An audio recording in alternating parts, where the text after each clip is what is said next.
We happen to be on the lawn of Joanne and Richard Curley. Over the course of the last 3 years, their property taxes have increased 16.2%.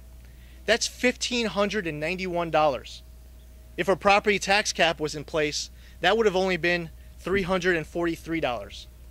They've owned this home for 8 years, and property taxes, which once were just over $6,000, are now over $11,000. This represents just one house on Long Island.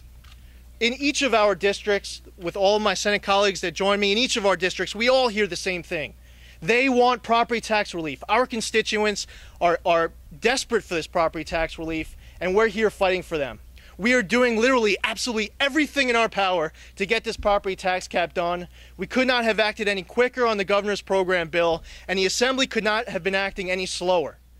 You know that New York State is the #1 exporter of population, #1 in the entire nation.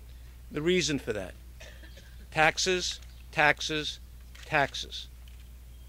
And with all the taxes, whether it's the state level or the local level, the net result is no jobs, no jobs, no jobs. And I want to thank Senator Zeldin and all my colleagues that are here, Senator Fischillo, Marcellino, Laval, Flanagan, Senator Zeldin, and Senator Martins, for understanding and working with us so diligently to see the property tax cap bill passed in the Senate. It's critically important that on the state level, we've brought our spending under control. This is a budget where we actually reduce spending. I can't remember the last time that happened. No tax or fee increase, as against the prior 2 years when Democrats controlled everything in the state. $14 billion in taxes, new taxes and fees, $14 billion in spending, and the imposition of probably the most onerous tax, the payroll tax, which we will get rid of.